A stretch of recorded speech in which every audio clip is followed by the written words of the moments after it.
What if a myth was so powerful that it started appearing on real maps? For nearly 200 years, European geographers and explorers charted a massive lake in South America that they called Lake Parim, the supposed location of a golden city. The only problem, the lake never existed. What's going on, everybody? My name is Jason, and on this channel, we explore the best stories from mythologies all around the world. As someone who built fictional universes, I'm obsessed with how a fake story can become real enough to change the world. Today, we're tracing the bizarre journey of the El Dorado legend, from a man to a city to a phantom lake that haunted the maps of South America and fueled a deadly quest for generations. The story of El Dorado doesn't start with a city of gold. It starts with a man covered in it. Deep in the highlands of modern-day Colombia lived the Muisca people. For them, gold wasn't currency. It was a sacred offering, a way to communicate with the gods. Their most important ritual took place whenever a new king was chosen. The ceremony was a spectacle. The new leader would be stripped naked,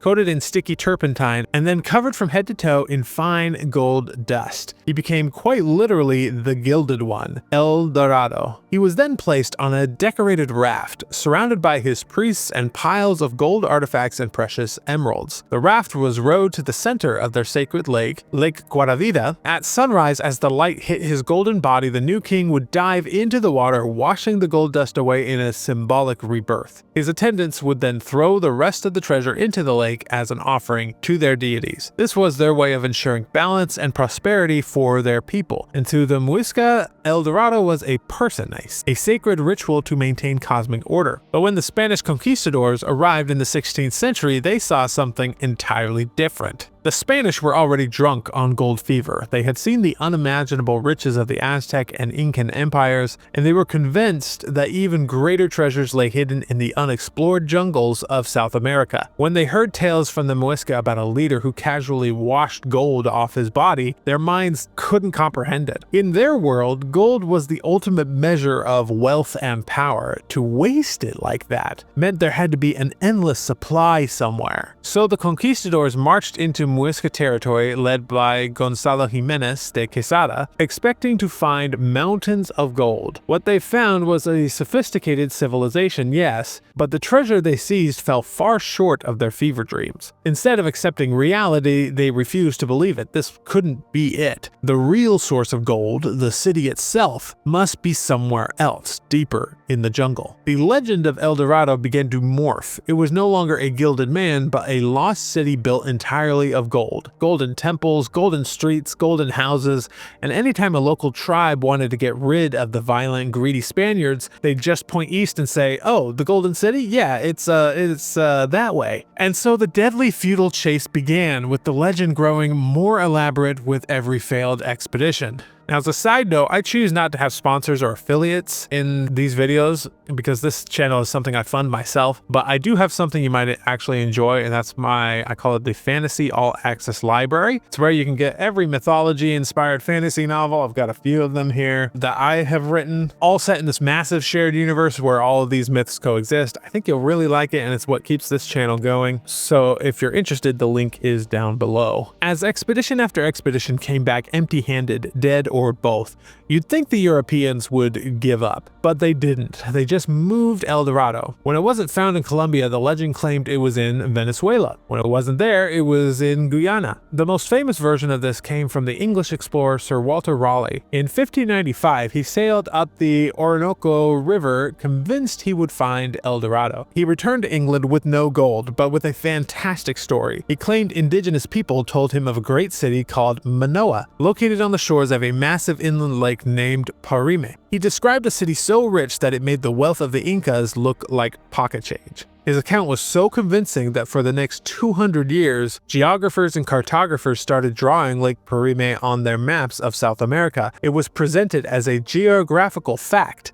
a massive body of water right in the middle of the continent. A city of gold with a precise location on a map. For explorers, this wasn't a myth anymore, it was a destination. The only problem was, no one had ever actually seen it. The entire lake was a phantom, born from the desperate explorer's story and perpetuated by cartographers who were just copying each other. The quest for El Dorado had evolved from seeking a man to seeking a city, and finally to chasing a ghost on a map. While some explorers were chasing Phantom Lake, lakes, others remained obsessed with the legend's origin, Lake Guatavita. They reasoned that if the Muisca had been throwing gold into it for centuries, the bottom must be paved with treasure, and so began a 300-year-long series of increasingly desperate attempts to drain the lake. The first major effort was in 1545. Conquistadors Lázaro Fonte and Hernan Perez de Quesada organized a bucket brigade. For 3 months, laborers bailed water out of the lake, managing to lower the water level by only about 3 meters. They found some gold along the exposed shoreline, enough to fuel their obsession, but nowhere near the legendary hoard they imagined. 40 years later, an entrepreneur named Antonio de Sepulveda tried a more industrial approach. He cut a massive notch in the crater's rim to create a drain. The water level dropped by 20 meters, revealing more of the lake bed. But then disaster struck. The canal collapsed, killing many of his workers. Sepulveda found a single emerald and a few ceremonial artifacts, but he went bankrupt from the attempt. The final and most ambitious attempt came in 1898. An English company, fittingly named the Company for the Exploitation of the Lagoon of Guatavita, used modern engineering to dig a tunnel straight through the crater floor. Miraculously, it worked. The lake drained almost immediately, but they encountered a problem no one had anticipated. The centuries of thick, soft sediment at the bottom of the lake was like quicksand, impossible to walk on. Then, the tropical sun baked the mud into a rock-hard layer of cement, sealing any treasure beneath it forever. After all that effort and expense, the company recovered about 500 pounds worth of artifacts and promptly went bankrupt. The lake eventually refilled, and the treasure of El Dorado, whatever it's truly down there, was sealed away for good. The most significant piece of archaeological evidence for the El Dorado legend wasn't found in a lake at all. In 1969, a farmer discovered a ceramic pot inside a cave near the town of Pasca. Inside was an exquisite golden artifact, the Muisca raft. It's a small, intricate piece depicting a chief on a raft surrounded by attendants, all cast in a gold alloy. For decades, this was hailed as definitive proof of the El Dorado ceremony at Lake Guatavita, a perfect miniature of the legend. But modern archaeology tells a different, more complex story. The raft was found in Pasca, far from Lake Guatavita, and was likely created for a local ceremony, not the famous investiture of the king. We now know that many Muisca communities had their own sacred lakes and conducted similar offering rituals. The idea that everything revolved around one massive ceremony at Guatavita was an exaggeration amplified by the Spanish because it fit the grand narrative they wanted to believe. The raft isn't a confirmation of the European myth, it's a stunning example to the widespread and sophisticated spiritual practices of the Muisca civilization. The real treasure wasn't a city of gold, but the culture that the conquistadors misunderstood and nearly destroyed. The myth of El Dorado finally met its scientific end in the early 1800s. The great naturalist and explorer Alexander von Humboldt traveled through South America conducting systematic surveys. After extensive investigation, he declared that Lake Parime, the phantom lake from Raleigh's tales, was a geographical impossibility. It simply did not exist. Humboldt put it perfectly: all fables have some basis in reality, but the leap from a few gold flakes in the river to a city with golden roofs is one made by human greed. He erased the ghost from the map once and for all. And even after it was debunked as a real place, the idea of El Dorado lived on. In 1759, the philosopher Voltaire used it in his famous satire Candide. His El Dorado is a perfect utopia, a land of immense wealth where gold and jewels are worthless pebbles used by children for games. There are no courts, no prisons, and no religion, only a devotion to science and philosophy. Voltaire used this impossible paradise to fiercely critique the greed, violence, and irrationality of European society. But even his characters, upon finding this perfect world, can't stand to stay. They are too attached to the flawed, messy world outside. El Dorado became a potent symbol, the ultimate prize that, even if found, could never truly satisfy human desire. The story of El Dorado is a perfect example of what this channel is all about.